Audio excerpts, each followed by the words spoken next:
Hi friends, എല്ലാവർക്കും നമസ്കാരം. Welcome back to my channel. പുതിയൊരു വീഡിയോയിലേക്ക് സ്വാഗതം. ഇന്ന് പറയാനുള്ളത്, ഞാൻ ഈ സെയിം കണ്ടന്റ് ഞാൻ ഒന്ന് രണ്ട് തവണ ചെയ്തിട്ടുണ്ട്. കാരണം നമ്മൾ ബീങ് എ മോഹൻലാൽ ഫാൻ, ലാലേട്ടന്റെ ഫാൻ ആയതുകൊണ്ട് നമ്മൾ എന്താ പറയാ, ഇടയ്ക്ക് ഞാൻ വിചാരിക്കും നമ്മൾ അശ്വിൻ ഗോക്കിനെ പോലെ പോലെ അതായത് ഒരു ഡൈഹാർഡ് ലാലേട്ടൻ ഫാൻ ആയിട്ടും ലാലേട്ടൻ മോശം സിനിമകൾ ചെയ്യുമ്പോൾ ഭയങ്കരമായിട്ട് വിമർശിക്കുന്നതാണ് അശ്വിൻ ഗോക്ക്. സത്യം ഒന്നും ഇല്ലെങ്കിൽ പോലും ചില കാര്യങ്ങൾ കേൾക്കുമ്പോൾ നമുക്ക് നമുക്ക് പറയാനിങ്ങനെ സംസാരിക്കാൻ തോന്നും. കാരണം ഇത് ഞാൻ പറയുന്നത് വേറെ ഒന്നല്ല, നമുക്ക് ഓൾറെഡി അറിയാം ലാലേട്ടന്റെ ഒരു മോശ സമയമായിരുന്നു കഴിഞ്ഞ വർഷമൊക്കെ. ഏഹ് ഒരുപാട് മോശം സിനിമകൾ, അതായത് മോൺസ്റ്ററും മാറാട്ടൊക്കെ പോലുള്ള നമുക്ക് തീരെയും അക്സെപ്റ്റ് ചെയ്യാൻ പറ്റാത്ത മൂവീസ് ഒക്കെ ചെയ്തിട്ട് ഇപ്പൊ നമ്മള് എന്താ പറയാ, അദ്ദേഹത്തിനെ ഭയങ്കര പ്രതീക്ഷയിൽ ആന്റിസിപ്പേറ്റ് ചെയ്തിരിക്കുക 2025 ലാലേട്ടന്റെ വർഷമാണെന്നൊക്കെ പറഞ്ഞിട്ട് ഞാൻ ഭയങ്കര ഐ മീൻ ലുക്കിംഗ് ഫോർവേഡ്. നമ്മളെ എമ്പുരാൻ ഇറങ്ങാൻ പോവാണ്, തുടരുമുണ്ട്, ഒരുപാട് നല്ല സിനിമകളുണ്ട്. സോ ആ ഒരു സന്തോഷത്തിൽ നിൽക്കുമ്പോഴും ലാലേട്ടനെ പറ്റി നമ്മൾ എപ്പോഴും കേട്ടുകൊണ്ടിരിക്കുന്ന കാര്യമാണ് പുതിയ ഡയറക്ടേഴ്സിന് ഡേറ്റ് കൊടുക്കുന്നില്ല എന്ന്.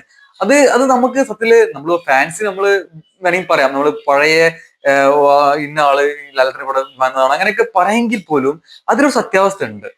എനിക്ക് നമുക്ക് ഇറിറ്റേറ്റഡ് ആവുന്ന ചില കാര്യങ്ങളുണ്ട്, ചില തീരുമാനങ്ങളുണ്ട് ലാലേട്ടൻ എടുക്കുന്നത്. കാരണം അത് ആ കാര്യത്തിൽ മമ്മൂക്ക ഒരു സംഭവമാണ്. കാരണം എന്താണെന്ന് വെച്ചാൽ വേറെ ഒന്നല്ല, മമ്മൂക്ക പുതിയ വരുന്ന ആൾക്കാരെ കംപ്ലീറ്റ് ആയിട്ട് വിശ്വസിക്കുന്നു മമ്മൂക്ക. അതുപോലെ ഒരിക്കലും ലാലേട്ടൻ ചെയ്യുന്നില്ല.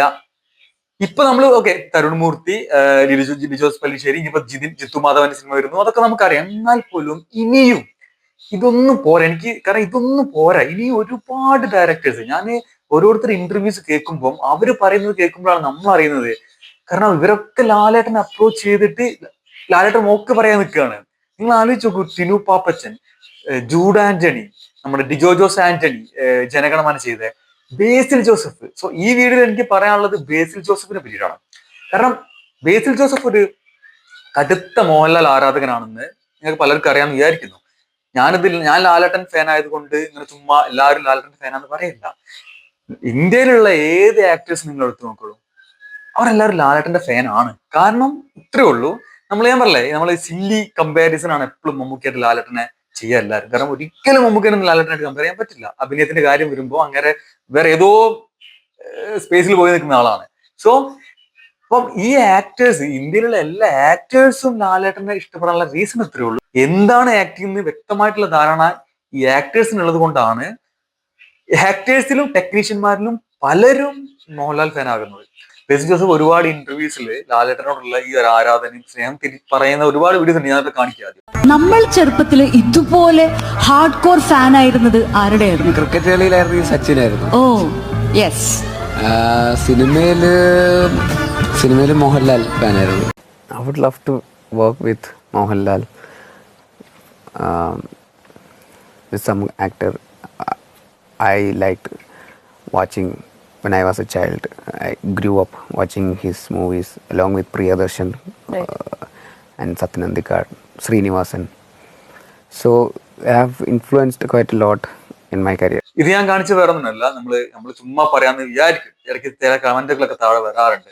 സോ എന്നാൽ ഇപ്പൊ ഞാൻ ഇപ്പൊ എനിക്കെന്താ പറയാനുള്ളത്, എനിക്ക് ഓർമ്മയുണ്ട് ഒരു 6 വർഷം മുമ്പ് ഫേസ്ബുക്കിൽ എനിക്കൊന്ന് ഗോദ കഴിഞ്ഞ ശേഷം മിന്നൽ മുരളി എന്ന് പറഞ്ഞ സിനിമയുടെ ഒക്കെ മുന്നേ ബേസിൽ ജോസഫും ലാലേട്ടനും ആന്റണി പെരുമ്പാവൂർ നിൽക്കുന്ന ഒരു ഫോട്ടോ എനിക്ക് ഇപ്പോഴും ഓർമ്മയുണ്ട്. ഫേസ്ബുക്കിൽ പോസ്റ്റ് ചെയ്ത അദ്ദേഹം, അതിന്റെ താഴെ അജു വർഗീസ് കമന്റ് ചെയ്തത് പോലും കംപ്ലീറ്റ് റീകോൾ ചെയ്യാൻ പറ്റുന്നില്ല. എന്നാൽ പോലും എനിക്ക് അജു വർഗീസ് എഴുതിയത് എങ്ങനെയായിരുന്നു, നിന്റെ സ്വപ്നം പൂവണിയിട്ട് അങ്ങനത്തെ രീതിയിൽ. സോ 6 വർഷം മുന്നേ, അന്ന് മുതലേ ബേസിൽ ജോസഫ് ട്രൈ ചെയ്യുന്നുണ്ട് ലാലേട്ടനോട് സിനിമ ചെയ്യാൻ. ഓക്കെ, അതോടെ വെക്കാം നമുക്ക്. ഇപ്പം ഈ ലേറ്റസ്റ്റ് അദ്ദേഹത്തിന്റെ പ്രാവൻകൂർ ഷാപ്പ് പറഞ്ഞ സിനിമ ഇറങ്ങി, അതിന്റെ ഇന്റർവ്യൂവിൽ വന്ന് ചോദിച്ചപ്പോൾ അദ്ദേഹം വ്യക്തമായിട്ട് പറയുന്ന ഒരു കാര്യമുണ്ട്. നമുക്ക് പറയുന്ന ആദ്യം കേൾക്കാം. ബോളിവുഡ് കാര്യങ്ങൾ ചോദിച്ചാൽ പറയില്ല എന്നറിയാം. ഇവിടുത്തെ സൂപ്പർ സ്റ്റാർ മമ്മൂക്ക, മോഹൻലാൽ, അങ്ങനെ ലാലേട്ടനായിട്ട് എന്തെങ്കിലും പ്രൊജക്ട്സിനെ കുറിച്ച് സ്വപ്നങ്ങളോ അങ്ങനത്തെ ഡിസ്കഷൻസ് എന്തെങ്കിലും സംഭവിച്ചിട്ടുണ്ടോ? അങ്ങനത്തെ പ്ലാനിങ്സ് ഉണ്ടോ? ഒന്ന് രണ്ട് സിനിമകൾ ആലോചനകളുണ്ട്.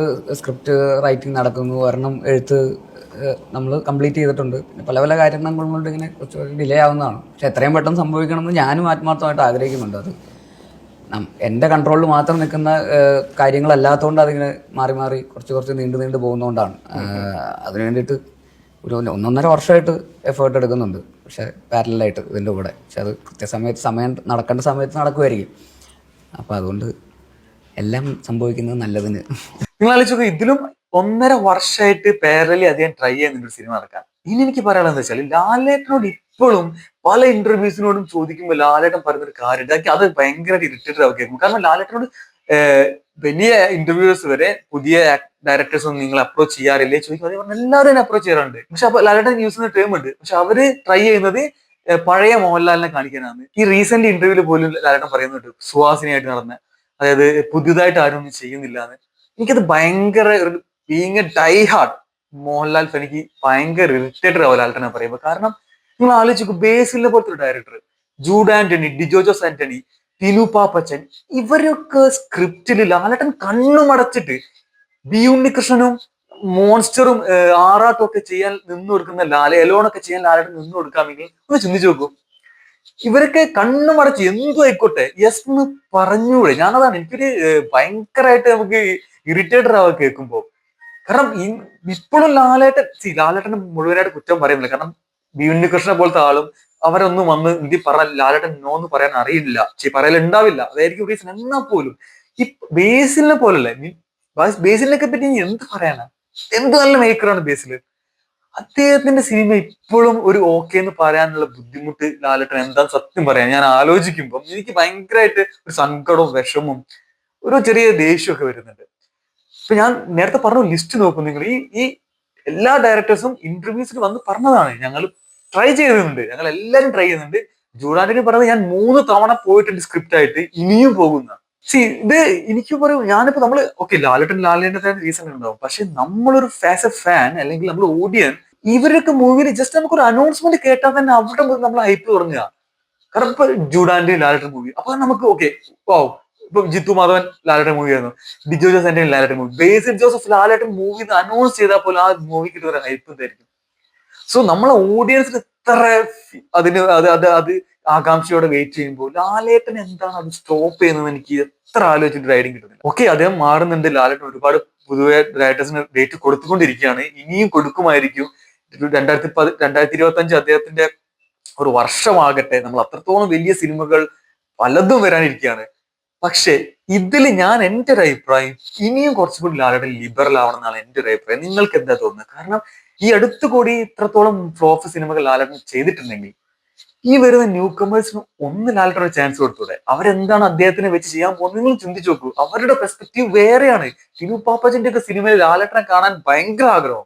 സോ ആ ഒരു ഫ്രെയിമിൽ വന്ന് നോക്കുമ്പോൾ ബേസിൽ ജോസഫ് എല്ലാവരും അത് എന്താണ് ലാലേട്ടൻ ആ ഒരു മൈൻഡ് സെറ്റ് കിട്ടാത്തത്, എന്താണ് അത് ചെയ്യാത്തത്? കാരണം ഞാൻ പറഞ്ഞ ഡിസ്പൈറ്റ് എല്ലാം പോട്ടെ, ഇനി കഥയോ ഒക്കെ വിട്ട്, കാരണം ഇപ്പൊ ലാലേട്ടൻ പറഞ്ഞതാണ് ഈ റീസൺ എങ്കിൽ, അതായത് പുതുതായിട്ട് ഒന്നുമില്ല അവരൊക്കെ കൊണ്ടുവരുന്നത് പഴയ തന്നെയാണെന്ന് പറയണമെങ്കിൽ ഒരിക്കലും ലാലേട്ടൻ എലോണോ ആറാട്ടോ മോൺസ്റ്ററോ പോലത്തെ മൂവീസ് ചെയ്യരുത്. നല്ലത് മാത്രം ചെയ്ത നമ്മളെ ഇപ്പൊ ഈ അടുത്ത കാര്യമാണ് ഞാൻ പറയുന്നത്. മനസ്സിലാക്കേണ്ട കാര്യം, ഞാൻ ലോകത്തിലെ ഏറ്റവും വലിയ മോഹൻലാൽ ഫാനും ഞാനാണെന്ന് വിശ്വസിക്കുന്ന ആളാണ്. സോ നമുക്ക് തോന്നിയ ഒരു ഇറിറ്റേഷനും നമുക്ക് തോന്നിയ ഇതും നമുക്ക് പറയണം. അതാണ് ശരിയായ എന്താ പറയാ ഒരു ആരാധകൻ എന്ന് വിശ്വസിക്കുന്ന ആളാണ് ഞാൻ. കാരണം അദ്ദേഹം തീർച്ചയായിട്ടും എന്റെ അഭിപ്രായത്തിൽ അദ്ദേഹം കണ്ണുമടച്ച് ന്യൂ കമേഴ്സ് ഡയറക്ടർ വിശ്വസിച്ച് ഏറ്റു കൊടുക്കണം എന്നുള്ളതാണ് എന്റെ ആഗ്രഹം. കാരണം അവരുടെ പെർസ്പെക്റ്റീവ്, അവരുടെ ക്യാമറ, അവരുടെ ആംഗിളും അവർ ലാലേട്ടനെ കാണിക്കാൻ ശ്രമിക്കുന്നത് ലാലേട്ടൻ പോലും ചിന്തിക്കാത്ത രീതിയിലായിരിക്കും. സോ ഇത് ഒരുപാട് നാളായിട്ടുള്ള പ്രശ്നമാണ്. ലാലേട്ടൻ കുറെ മാറി മാറി പുതിയ ഡയറക്ടേഴ്സ് കൊടുത്തു വരുന്നുണ്ട്. പക്ഷെ എനിക്ക് ബേസിൽ ജോസഫ് ലാലേട്ടന്റെ സിനിമ കാണാൻ ഭയങ്കരമായിട്ടുള്ള ആഗ്രഹമുണ്ട്. എന്താണ് നിങ്ങളെ അഭിപ്രായം ഈ വീഡിയോക്ക് ഉള്ളതെന്ന് കമന്റ് ആയിട്ട് അറിയിക്കാം. ബൈ.